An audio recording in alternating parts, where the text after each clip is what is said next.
ketika Mas Ganjar dan Pak Mahfud ini memunculkan ide maritim, waduh saya yang paling pertama deh, paling setuju deh. Dan saya jadi makin semangat kan mendukung keduanya ini karena yang lain nggak punya gagasan gitu loh. Katanya sumber daya yang luar biasa. Kok kita nggak fokus ke situ?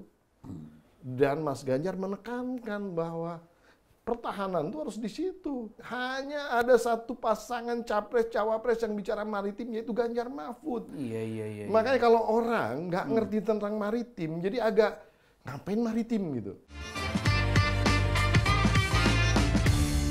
Jumpa lagi di Main TV, khususnya di program Horas. Kali ini kita masih tetap membahas terkait tema perdebatan Pilpres. Beberapa hari ke depan akan terjadi perdebatan antar wakil presiden. Ini menarik. Kali ini kita akan membahas satu topik terkait dengan pengembangan atau pembangunan di bidang maritim. Tepatnya adalah mengurai gagasan maritim paslon Ganjar Mahfud. Kali ini kita undang tamu spesial yang sangat luar biasa yang menguasai di bidang penguraian tentang maritim. Apa saja sih sumber daya alam yang ada atau kekayaan kita di maritim tersebut? Untuk itu telah kita undang narasumber kita. Ini teredukasi di pendidikannya sangat luar biasa, banyak gelarnya nih. Ya, saya sebut tepatnya adalah Dr. Insinyur Pumpida Hidayatullah, Bachelor Engineering, PhD dan DIC. Ini ya, biarlah saya kira beliau nanti akan menjelaskan gelar ini, saya kira perlu sekali. Yaitu beliau adalah Dewan Pakar Tim Pemenangan Nasional Ganjar Mahfud dan sekaligus sebagai Ketua Kornas Ganjar Center. Selamat siang, selamat bertemu kembali kita. Luar biasa nih. Horas. Sedikit sebelum kita masuk ke topik, ya bisa dijelaskan, ini panjang sekali, jadi sekolah terus ini, nggak pernah kerja ini. Enggak, saya sekolah udah selesai di umur 27 tahun. Dulu gitu ya? Ya, jadi PhD saya dapat di 27 tahun. Oh, masih muda ya? Masih muda. Dari mana, negara mana itu? Dari Inggris, dari Imperial College di London. Oh, luar biasa, itu universitas udah selesai. Tuh. Habis itu yang gelar-gelar yang lain kan dari perkembangannya pengembangan lebih lanjut ya. Jadi sudah doktor usia 27 ya? Iya. Masih milenial dong waktu itu ya? Masih cupu-cupu. Luar biasa. Baik, saya panggil saja Bang Pumpida ya. Silakan. Karena kita kan sahabat lama ini, udah lama kita tak bertemu. Ya. Nah, dalam suatu pembangunan yang dilakukan oleh pasangan Ganjar Mahfud juga menitik tekankan di bidang sumber daya atau pembangunan di bidang kemaritiman.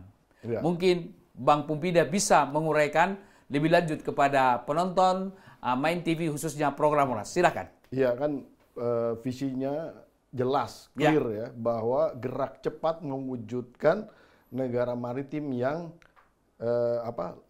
lestari. Ya kan? Betul. Seperti itu. Nah, jadi artinya maritim ini menjadi basis sebenarnya. Kan gini, Bung Emrul. Oh iya, gimana? Mas Ganjar sama Pak Mahfud itu kan di dalam konteks perjalanannya kan selalu bicara bagaimana sih kita ini membangun suatu perekonomian yang cepat gitu. Betul. Kan. Oke lah, gerak cepatnya beliau berdua cepat. Tapi kemudian ekonomi gimana dipercepat nih pertumbuhannya. Kan kira-kira begitu. Akselerasi. Sekarang kita lihat deh.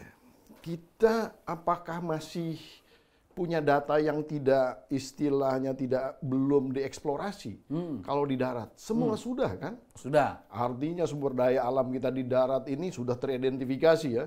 Baik itu pertambangan, energi dan lain-lain sudah jelas. Bahkan sudah terkelola gitu ya? Sudah ada yang mengelola sebagian, masih ada yang lainnya lagi.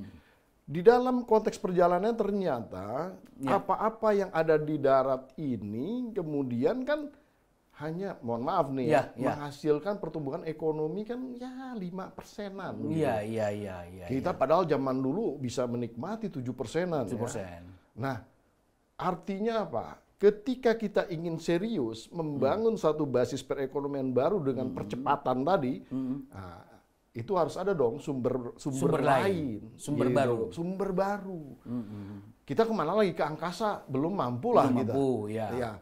Jangan jauh-jauh lah, negara kita kan negara kepulauan, banyak lautnya, banyak sumber daya laut yang belum dikelola dan kemudian dimanfaatkan gitu. Jadi kalau kita mau serius, nah harus masuk ke dalamnya.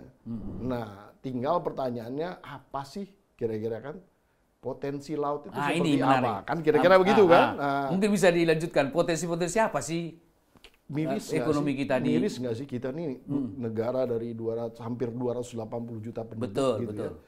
Garamnya import kita makan.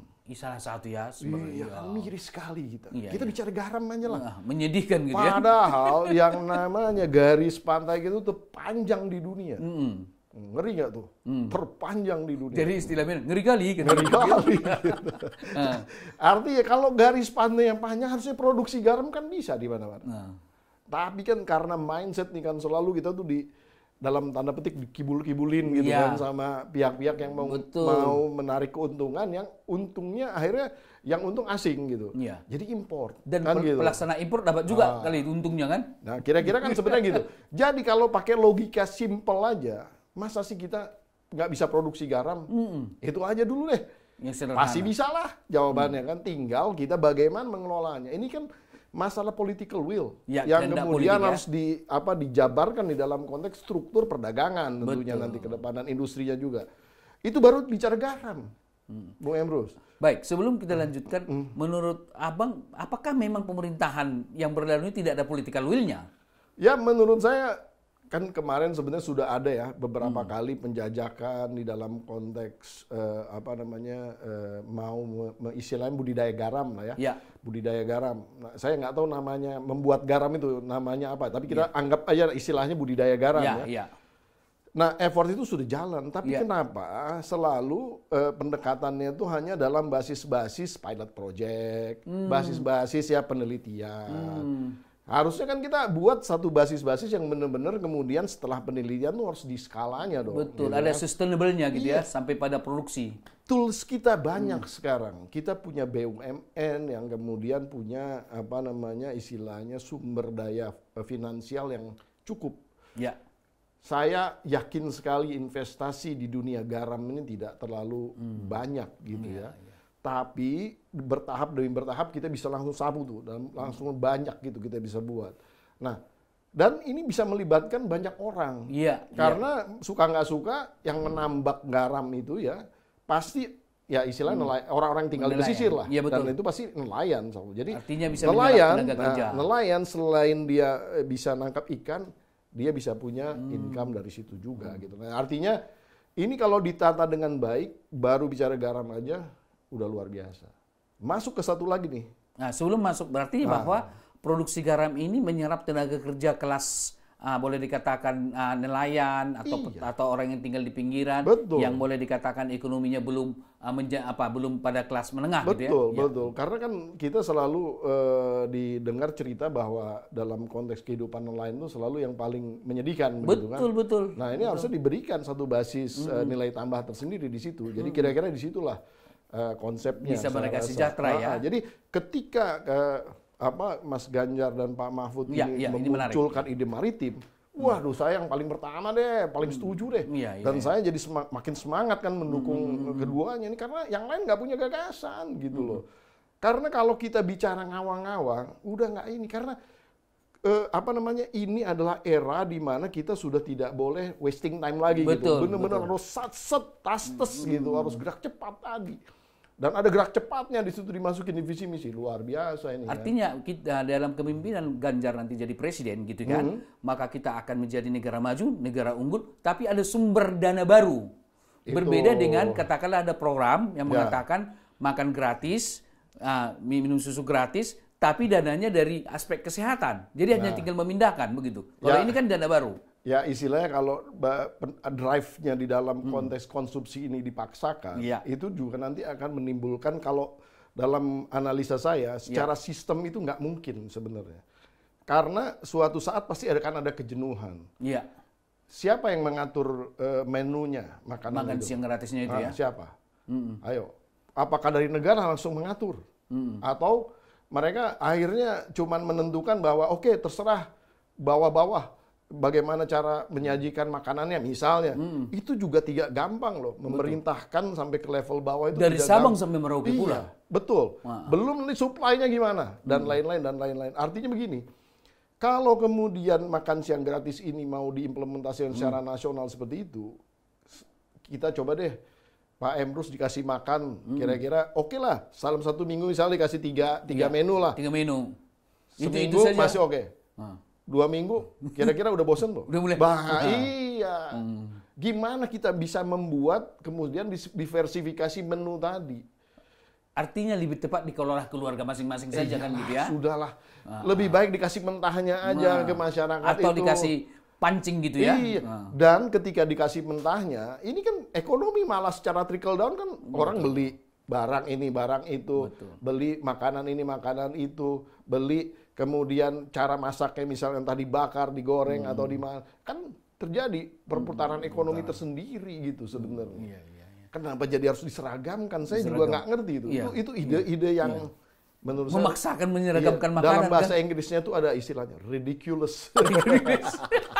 Ridiculous gitu ya. Ya. Baik. Selain tadi Abang katakan tadi kan setelah garam masih ada lagi yang kita bisa kelola dari maritim di masa pemerintahan Ganjar Mahfud. Kita berhayal ini pimpinan kita, presiden kita yang akan datang itu adalah Ganjar Mahfud. Yo, siap. Pasti nggak usah berhayal-hayal, ini dalam waktu dekat nih kejadian insya Allah ya. Nah, jadi kalau dilihat dalam konteks ekspor produk laut dalam bentuk ikan ya, kita kan lucu. Iceland itu produk ikannya lebih besar ekspornya daripada kita. Iceland itu lautnya kecil, tapi dia memang laut kemana-mana ya, jauh. Thailand. Ekspor dalam bentuk ikannya lebih tinggi dari kita. Pertanyaannya, kita yang lautnya katanya kaya sama ikan, kok nggak ada ekspor ikan? Artinya, secara sumber daya, ikan ini luar biasa. Kita tahu kalau orang Jepang itu makan ikan cerdas-cerdas, kan sumber protein, kan? Betul kan? Nah, jadi kenapa kita pusing-pusing stunting sih gitu? Stunting ya. Stunting pusing gitu mau bagi. Kenapa nggak kita fokus aja menghilangkan stunting di dalam konteks mengkonsumsi ikan? Misalnya. Iya, jadi sumber protein dari maritim gitu ya. Jepang udah terbukti kok negaranya kuat, ya kan, makanannya ikan, mentah lagi. Kita mungkin nggak usah mentah lah, yang penting ikan gitu kan. Nah, artinya apa? Kembali di dalam konteks ininya, tinggal tatanannya, Pak Emrus. Nah, kemarin di debat ketiga luar biasa Mas Ganjar ya. Iya. Semua mengaku itu, semua mengaku. Ada satu yang orang nggak terlepas gitu ya. Kelupaan ya. Garda Samudra. Oh iya betul. Coast Guard. Coast Guard, Garda Samudra. Kenapa sih di maritim kita itu tadi colongannya banyak yang dicolong. Yang kedua, kalau istilahnya tuh logistik, kenapa mahal sih di dalam negeri ini? Nah, karena tadi berjenjang. Di situ ada angkatan laut, di situ ada polisi laut, kan ada macam-macam gitu ya. Tatanan yang menjaga samudra kita. Padahal ini sumber daya katanya sumber daya yang luar biasa. Iya. Kok kita nggak fokus ke situ? Dan Mas Ganjar menekankan bahwa pertahanan itu harus di situ dengan dalam bentuk tadi Garda Samudra tadi. Garda Samudra ya. Saya juga baru tahu istilahnya pada saat debat. Iya, betul, saya tahu konsep Coast Guard-nya udah lama. Tapi baru kasih namanya, wah keren juga nih saya bilang Garda Samudra.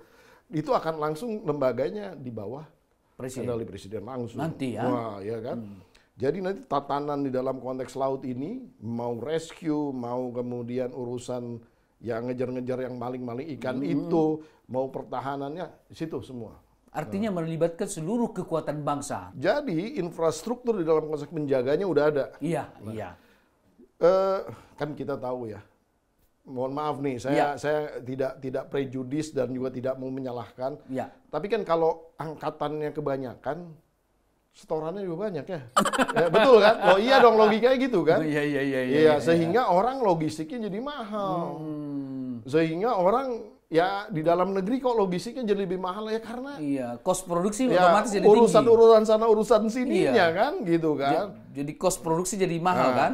Minimal kalau cuma satu angkatan, nah kira-kira kan cuma ya hormatnya tinggal sekali aja lah gitu nggak usah banyak kali hormat gitu kan kira-kira begitu kan. Nah, Jadi ini konsep yang menarik sekali. Gini orang nggak banyak nangkep gitu. Jadi ketika ini dimunculkan di debat yang kemarin, ini nyambung saya bilang nih yang ke berikutnya tentang maritim ini keren jadinya. Jadi kalau udah dijaga, ya seyogianya kita eksploitasi di dalam konteks yang sustain tentunya ya. Iya, karena siapa sih yang istilahnya memelihara ikan di laut? Nggak ada itu dari Tuhan yang Maha Kuasa, tiba-tiba ada ikan lewat di kita, tinggal ditangkepin aja. Betul kan? Betul. Nah, jadi itu baru ikan. Jadi garam, ikan, apalagi yang ketiga? Itu yang namanya rumput laut. Oh, iya. Itu makanan. Lah, makanan orang Jepang termasuk makanan sehat. Seneng kan? Dan sekarang lagi digandrungin. Iya. Rumput laut tuh beberapa lembar itu 20.000 loh. Mahal banget saya bilang. Nah, itu kalau kita berbudidayakan dengan baik dan lain-lain, saya rasa ini menjadi menarik. Dan lifestyle-nya makanan Jepang udah jadi kayak makanan kita sekarang gitu. Jangan-jangan Jepang mengimpor dari kita itu untuk mereka dari Indonesia misalnya. Saya yakin lah itu semua dari kita lah. Karena mereka nggak mungkin kemudian punya resources untuk bisa membudidayakan untuk mencukupi ya kebutuhan negaranya. Pasti dia banyak impor. Orang energi aja impor dari kita kok, gasnya dan lain-lain. Iya, gitu. Jadi, iya, Jepang itu banyak impor dari kita kok. Jadi Indonesia dengan Jepang itu mitra yang strategis buat mereka gitu. Kalau nggak ada kita berat mereka sebenarnya. Nah, kenapa kita nggak bisa berdayakan semua di sini gitu? Artinya bahwa kita selama ini kan fokus ekonomi kita di darat. Nah, dengan Ganjar nanti akan fokus juga di maritim. Nah, yang terakhir, kita tadi bicara sumber daya untuk perut lah ya, untuk kemudian konsumsi kita. Yang namanya laut itu dahsyatnya luar biasa, Bung Emrus ya, bahwa laut ini terbuat dari air. Di air ini di laut ada namanya arus laut. Iya. Kencang katanya di bawah itu kan. Iya.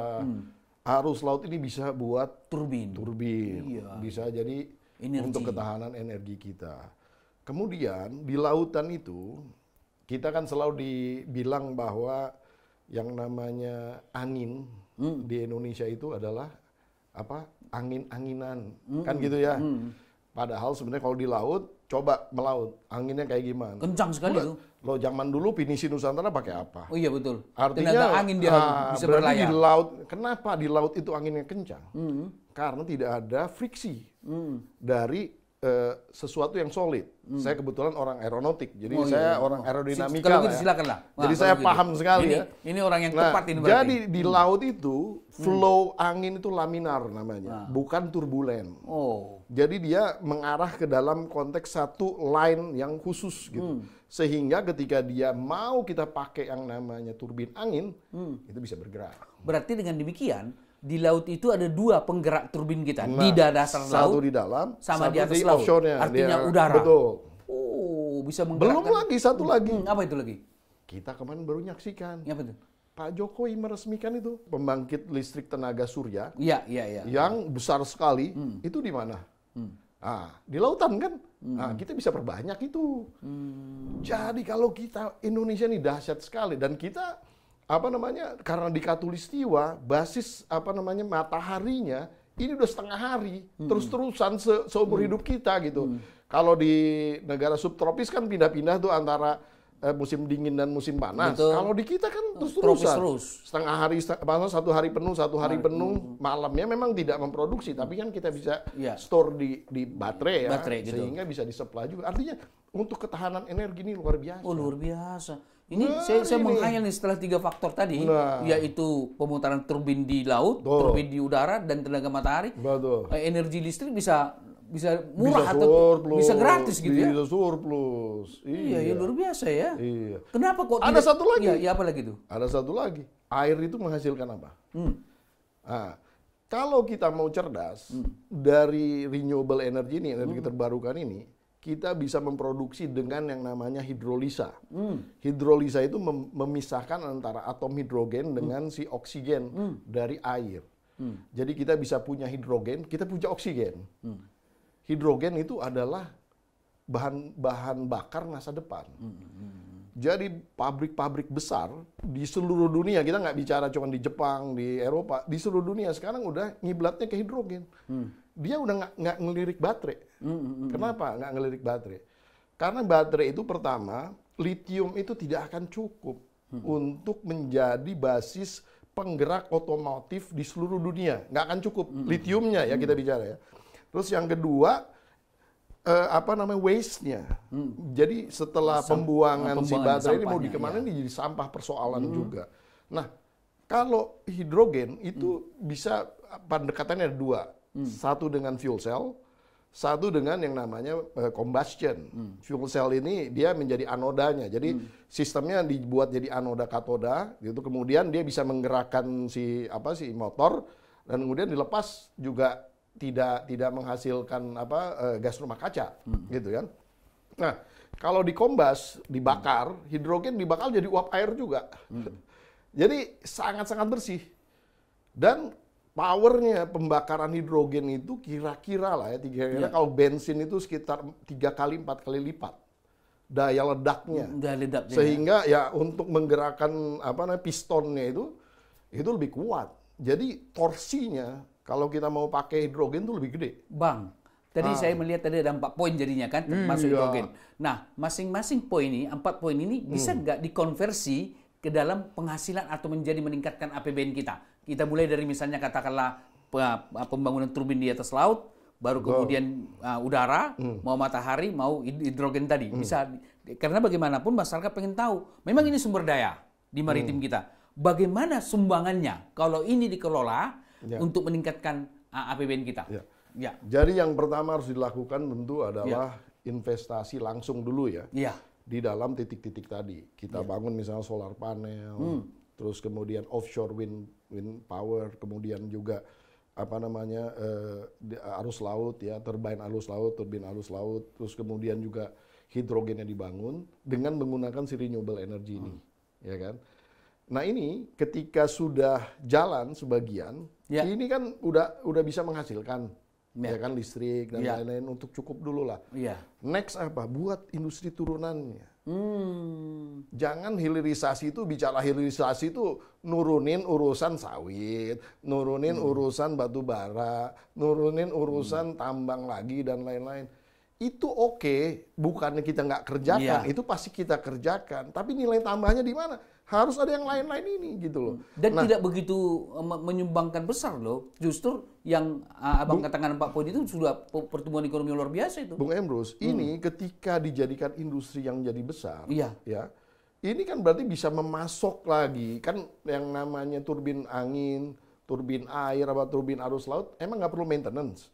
Perlu ada yang diganti lah, pasti kan. Nggak terus-terusan dia bisa tahan lama gitu. Seumur hidup akan istilahnya kita akan bertahan itu pasti ada yang rusak. Ini kan perlu industri-industri menyokong ini, gitu. Jadi kita harus buat bahwa luar biasa ya. Iya, sebenarnya turunan ini kan kalau udah ada turunan seperti ini pasti ada pekerjaan. Mau tidak mau orang bekerja. Ketika orang bekerja, PDB naik pasti ya kan.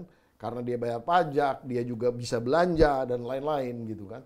Jadi ini luar biasa, kita bicara maritim itu paling benar. Dan hanya ada satu pasangan capres-cawapres yang bicara maritim, yaitu Ganjar Mahfud. Iya. Makanya kalau orang nggak ngerti tentang maritim, jadi agak ngapain maritim gitu. Nah, tapi kita kalau udah dijabarin begini, oh luar biasa ini, dahsyat. Dan kita akan meninggalkan yang namanya ketergantungan kita kepada basis-basis yang menyulitkan kita. Misalnya konsumsi tadi, dari segi konsumsi misalnya protein. Kita selalu impor sapi, bosennya dengernya. Nah, sekarang ikan, ngambil dari sini sendiri kan gitu. Dan lebih sehat bahkan ikan daripada sapi katanya kan. Ceritanya begitu, mudah-mudahan seperti itu ya. Nah, energi, batu bara, udah polusi, biaya mahal, transportnya dan lain-lain. Dan tidak renewable Dan tidak renewable, bakal habis, ngerusak alam. Ini semuanya renewable. Mau apa lagi? Betul. Udara misalnya. Jadi kita nanti punya negara nih selain bersih udaranya, tapi juga energinya terjamin. Negara yang energinya terjamin pasti pertumbuhan ekonominya. Jadi kita tidak perlu bergeser energinya ke nuklir gitu ya, karena tenaga energi kita yang secara natural, secara alami di laut kita banyak gitu kan. Ada. Dan sebetulnya yang namanya renewable energy itu energi murah. Hanya investasi di awalnya mahal. Memang harus ada keberpihakan terlebih dahulu di dalam konteks membangunnya. Tapi kan ketika sudah nyampe ke payback period, harusnya dia akan turun. Otomatis. Nah, itu. Karena sekaligus juga sudah menghasilkan. Ketika sudah untung, nggak perlu beli bahan baku lagi. Dia muter terus. Muter terus dia. Yang penting tadi, kalau ada rusak, betulin. Ini industri tersendiri, Bos. Luar biasa. Iya, ini sebenarnya nih, aduh, saya tuh senengnya di situ. Dan memang harus serius dilaksanakan ini. Kalau enggak, kita bakal, maksud saya gini lah, kita akan kena yang namanya middle income trap itu di depan mata. Kita akan kena di dalam konteks malapetaka demografi istilahnya ya, bukan bonus demografi. Bonus demografi itu di dalam konteks kalau kita bisa memberikan pekerjaan bagi mereka. Betul. Ya kan? Nah, kalau sekarang kita udah tahu sumber daya alamnya itu aja, mau apa lagi kita? Ada cerita-cerita mau bisa ngasih kerjaan ke orang-orang, nggak ada lah. Harus ada sumber basis yang lain. Saya yakin maritim. Bukannya saya melihat bahwa itu sangat rasional, karena memang tersedia sumber daya alam yang disebut tadi kan. Dan kita punya banyak banget gitu. Di laut sana gitu, udara begitu kencangnya, di dasar laut ada arus yang sangat luar biasa, kemudian energi matahari, baru yang keempat apa tadi? Hidrogen. Wah, keren nggak tuh? Luar biasa kalau gitu.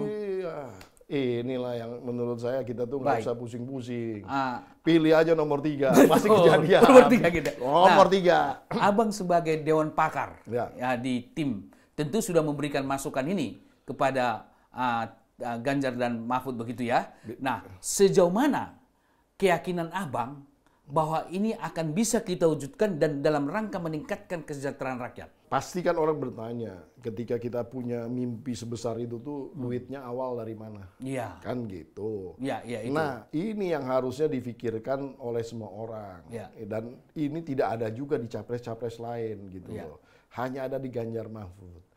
Pak Mahfud ketika bicara di dalam konteks penegakan hukum, itu selalu bilang potensi dari uang-uang yang istilahnya tuh dikorupsi, ini harus tarik lagi. Gitu kan. Ini yang udah dikorupsi, bukan yang belum nih. Nah, yang belum dijaga lah, supaya jangan bocor tentunya kan. Artinya dari duit-duit ini aja untuk kita tarik lagi untuk jadi milik negara. Menjadi ini modal. Sumbernya dari situ. Menjadi modal. Berarti perlu cost of money nggak kayak gitu? Kan nggak perlu. Perlunya ketok hukum aja kan.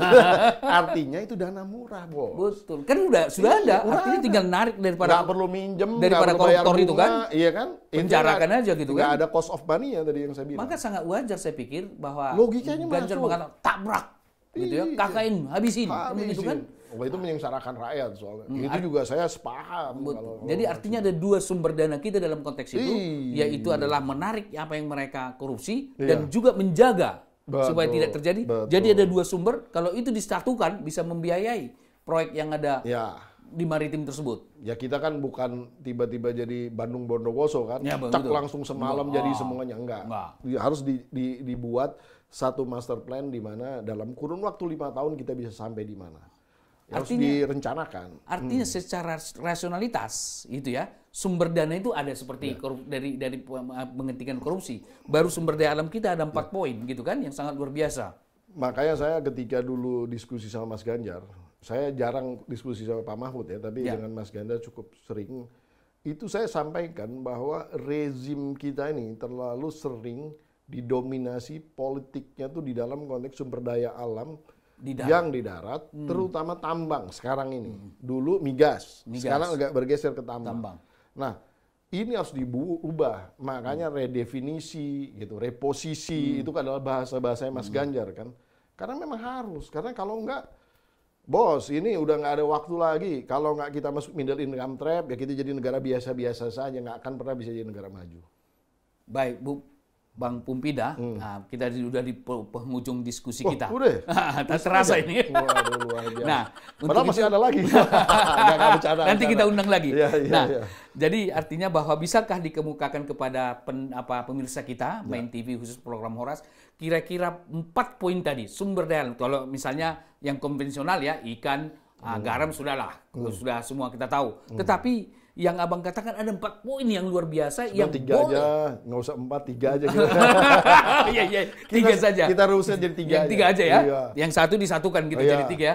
Mohon disampaikan dalam bentuk sangat sederhana kepada pendengar kita sehingga bisa diwujudkan itu nanti sehingga mendongkrak ekonomi Indonesia dengan satset dengan unggul. Silakan. Ya, intinya di dalam konteks 3 poin itu adalah pertama percepatan pertumbuhan ekonomi akan tercapai, ketahanan pangan akan tercapai, ketahanan energi akan surplus, bukan hanya tahan tapi surplus ini.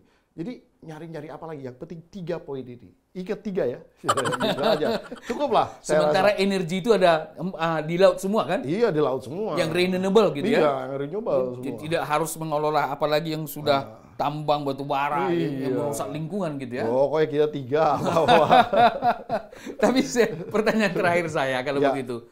Begitu yakinnya Abang menjelaskan tadi kalau kita berangkat ke ekonomi maritim atau di bidang maritim. Apakah Indonesia nanti bisa melejit begitu cepat sehingga menyamai negara-negara maju atau raksasa di Indonesia di dunia? Sangat mungkin, sangat mungkin. Karena kuncinya kita sekarang ini punya bonus demografi. Angkatan muda kita nih, kalau saya ngobrol tuh, pertama adalah anak-anak yang egaliter ya, yang sangat terbuka. Yang kedua juga mereka sangat antusias dan cerdas-cerdas. Ya sebagian mungkin masih ada kena dampak stunting lah ya. Tapi menurut saya dengan power yang ada saja, itu bisa membawa kita kepada basis negara maju yang batas bawahnya lah. Nah, tapi kalau mereka kemudian tidak mempunyai peluang kerja, mereka kemudian tidak mempunyai istilah kesejahteraan yang cukup, saya rasa akan berat. Dan pembangunan di dalam konteks visi misinya Pak Ganjar dan Pak Mahfud ini adalah berdasarkan basis manusianya. Karena menciptakan manusia yang unggul ini. Unggul itu bukan berarti cuman people center gitu ya. Bukan malah cerdas. Pertama dia harus sehat. Kedua harus diperkaya ininya kecerdasannya, diperkaya pendidikannya. Nah, yang ketiga harus dikasih pekerjaan. Berarti 3 juga? Iya 3 juga. Jangan lupa harus ada pekerjaan. Ya kalau nggak ada pekerjaan nanti gimana? Betul. Iya. Sekalipun sehat, kemudian adalah intelektual, tidak ada pekerjaan, bingung dia. Bisa jadi penjahat. Jadi artinya bahwa Ganjar akan menyediakan berapa puluh juta tenaga kerja penyerapan 17 juta. Akan disiapkan untuk lapangan kerja. Bahkan saya yakin sekali kalau yang namanya turunan industri ini kejadian akan lebih dari. Iya, yang 3 poin 4 poin di laut tadi ya, di antaranya. Saya yakin sekali. Baik, terima kasih Bang Pumpida. Saya kira itu diskusi kita kali ini. Saya kira kita bisa menyimpulkan apa yang disampaikan sangat luar biasa. Ternyata program Ganjar sangat luar biasa. Salah satu di antaranya adalah di negara maritim atau kemaritiman.